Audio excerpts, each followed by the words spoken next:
Bonjour, bienvenue à ce premier épisode. En fait, ça va être l'épisode 0 du webcast Biotech Connect version française. Aujourd'hui, nous aurons notre premier thèse en 3 minutes. Ça va être moi, pour l'occasion, votre serviteur Guillaume Goyette. Ensuite de ça, nous allons avoir notre invité Benoît Lacoste de Medimab qui va nous parler de sa compagnie et de ses services produits, qui va se prêter à une entrevue avec nous. Et on va terminer avec les fameuses questions mystères tirées du chapeau. Donc, restez avec nous, c'est après ce qui suit.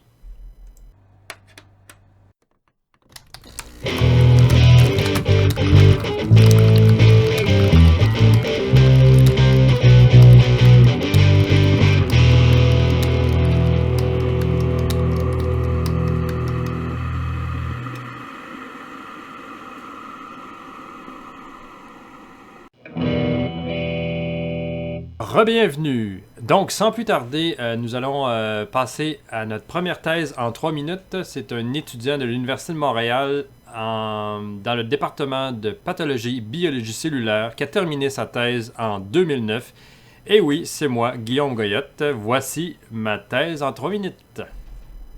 Bonjour, mon nom est Guillaume Goyette et voici ma thèse en 3 minutes. Caractérisation moléculaire de la modulation spatio-temporelle des fonctions du phagosome. Grosso modo, qu'est-ce que j'ai fait, c'est que j'ai fait l'isolation des phagosomes à différents temps dans leur maturation, en partant du phagosome précoce qui venait d'internaliser une particule, jusqu'au phagolysosome, qui est le phagosome enrichi de protéines, de protéases et qui a une plus grande acidité pour dégrader le parasite. Non seulement j'ai étudié le phagosome donc dans sa modulation temporelle, mais aussi spatiale, parce qu'il avait été découvert juste avant le début de ma thèse que les phagosomes contiennent des sous-membranes qui s'appellent les radolipidiques. Les radolipidiques sont des sections d'une membrane qui, contrairement à la membrane classique, sont insolubles à certains détergents. C'est une façon d'ailleurs de les isoler. En solubilisant le reste de la membrane dans certains détergents, on peut séparer les membranes solubles des membranes insolubles.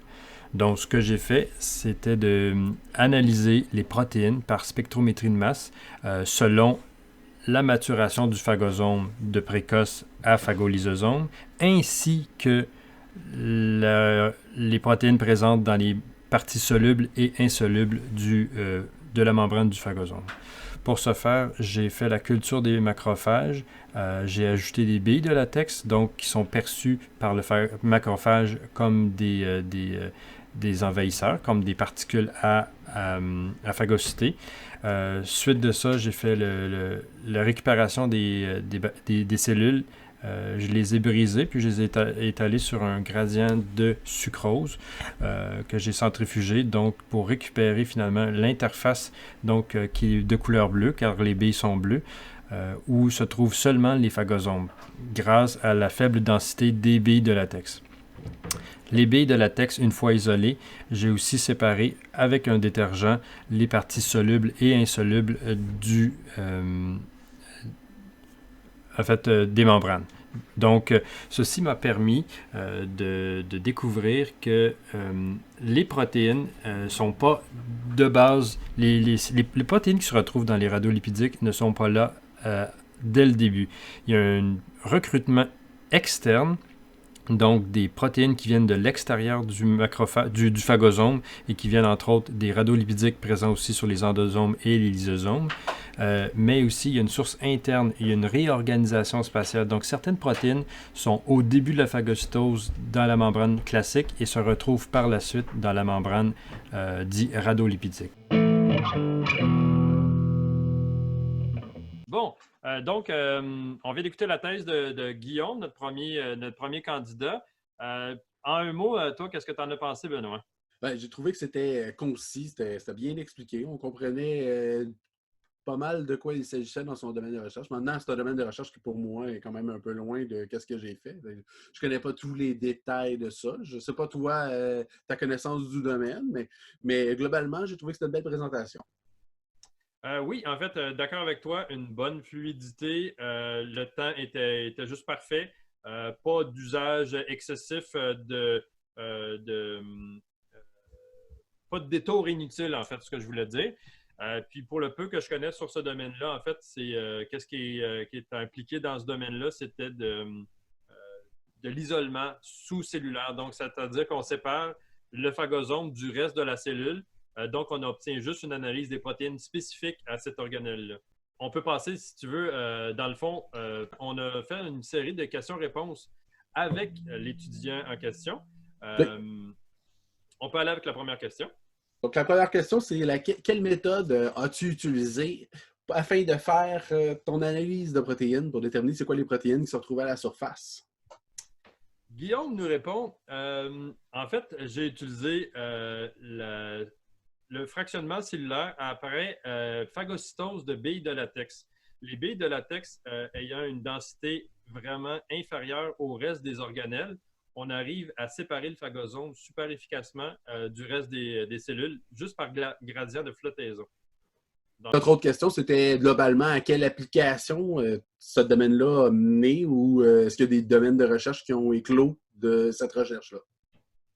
En fait, il y avait deux petits sous-domaines de recherche qui ont évolué dans le laboratoire à partir de cette recherche-là. Le laboratoire a commencé à faire des analyses lipidomiques qui n'avaient jamais été faites, donc l'analyse des lipides en plus de l'analyse des protéines. Puis aussi, après avoir trouvé d'autres sortes de protéines, le laboratoire s'est intéressé à la présentation croisée des antigènes. Ça conclut notre segment sur la thèse en 3 minutes. N'oubliez pas que le nombre de vues compte pour des votes. Pour le deuxième segment de ce webcast, je vais vous présenter notre invité principal. Donc, c'est Benoît de Midibam. Bonjour, Benoît. Bonjour, Guillaume. Donc, veux-tu nous présenter avec ton titre, dans le fond, ta fonction chez Midimab et ce pourquoi tu veux nous parler aujourd'hui? Bonjour. Donc, moi, je suis... le titre officiel étant directeur d'études, mais globalement, je m'occupe de pas mal toutes les opérations à l'intérieur de la compagnie. Plus, je m'occupe directement des services avec les clients. Notre compagnie, on est spécialisé à faire des anticorps sur mesure, que ce soit des anticorps polyclonales ou monoclonales. On fait le projet avec vous un peu comme un projet de recherche. On trouve c'est quoi votre cible, puis de là, on élabore un projet en entier sur comment générer des anticorps spécifiques pour votre application, pour votre cible, vraiment avec toutes les contraintes spécifiques à votre projet de recherche. Donc, c'est vraiment un travail en partenariat avec le client. C'est vraiment l'approche qu'on valorise chez Midimabs. On a aussi quelques produits de catalogue. Vous pouvez consulter notre site web au midimabs.com. Puis aussi, pour le plaisir, on s'occupe des activités marketing et on tient une infolettre à peu près à toutes les 2 semaines où on couvre un sujet scientifique et on s'amuse un petit peu à le couvrir de façon légèrement humoristique ou avec un clin d'œil. Faites-vous des anticorps? Êtes-vous spécialisé dans un certain type d'anticorps, par exemple? Bon, principalement, ce qu'on fait, les anticorps, c'est des anticorps monoclonaux. Beaucoup par hybridome, dans le fond. On reste quand même une technique classique, mais en ayant optimisé l'entièreté de la méthode et en ayant automatisé la majorité des processus, on arrive à réduire les coûts et offrir un produit quand même abordable pour les équipes de recherche en milieu académique. Mais aussi les petites startups aussi qui vont commencer, qui n'ont pas nécessairement l'argent de se payer ce genre de service-là. Et vous êtes basé où? On est basé à Montréal, situé directement à l'intérieur des locaux industriels de l'UQAM.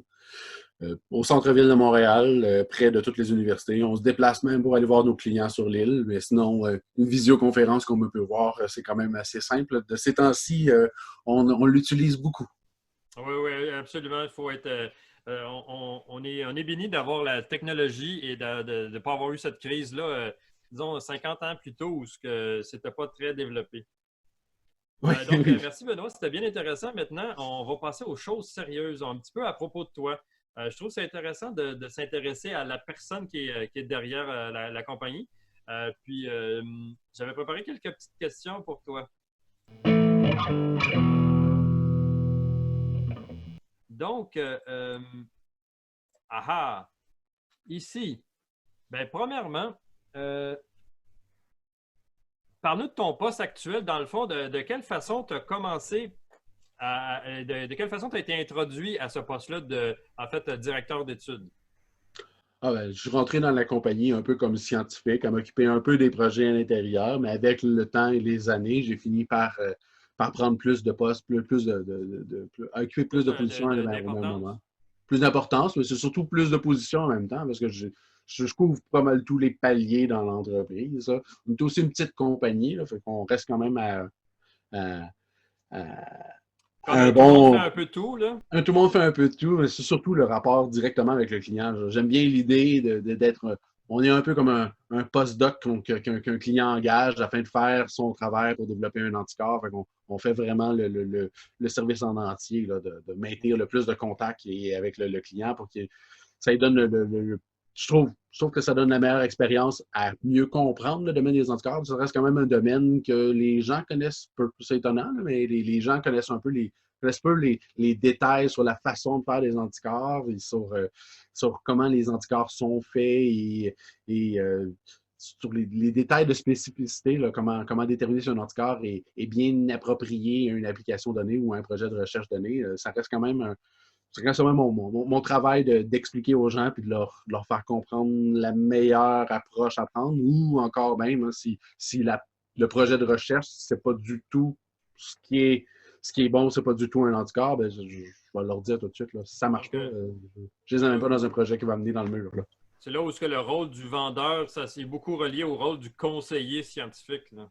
Oui, c'est vraiment le but. C'est vraiment comme ça qu'on fonctionne. Mais c'est pour en venir là, c'était quoi ton background scientifique? Avais-tu premièrement travaillé ailleurs ou tu étais fraîchement diplômé? Puis c'est quoi son niveau d'université? Bon, ben, dans le fond, moi, quand j'ai terminé mon doctorat en, en hépatologie puis en cancer, dans le fond, après avoir terminé mes études, moi, ça me tentait quand même d'aller vers le domaine privé. Là, j'ai exploré différentes avenues, puis je suis tombé sur Medimab par un contact. Là, c'est souvent ça, là. Un ami, l'ami d'un ami, là, au final. Puis je suis rentré chez Medimab. Et puis à l'intérieur de ça, j'ai plus été charmé par l'équipe en tant que telle avec laquelle je travaillais. Mais oui, c'est une petite compagnie. On est à peu près 6 là, à l'intérieur de la compagnie. Donc, on se connaît bien, puis je connais tous les projets. On travaille vraiment en groupe sur pas mal tous les projets en même temps. Là. C'est sûr qu'il y a une personne qui va être plus un lead sur un projet, mais on se concerte beaucoup sur toutes nos décisions. OK, ben c'est le moment maintenant de passer à notre fameux chapeau des questions. Benoît, si tu le permets, on va aller avec des questions un petit peu plus légères, amusantes, mais divertissantes pour te faire connaître des gens qui sont, dans le fond, qui font partie de la communauté scientifique du Canada. On va en tirer une au hasard. Ah! Avez-vous une anecdote de vie de laboratoire, par exemple? Comme je présume que ça s'applique bien pour toi, tu as été longtemps en labo. Oui, on a été très longtemps dans un labo. Là. J'ai fait ma maîtrise et ma thèse dans le même laboratoire. C'est un laboratoire qui a connu plusieurs périodes.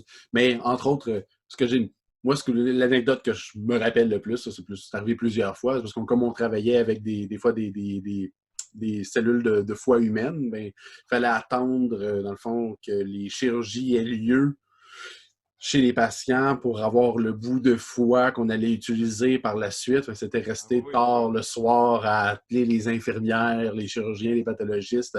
L'espèce on dirait qu'on fait partie de l'équipe. Là. Je trouve ça vraiment un gros thrill à l'intérieur de ça.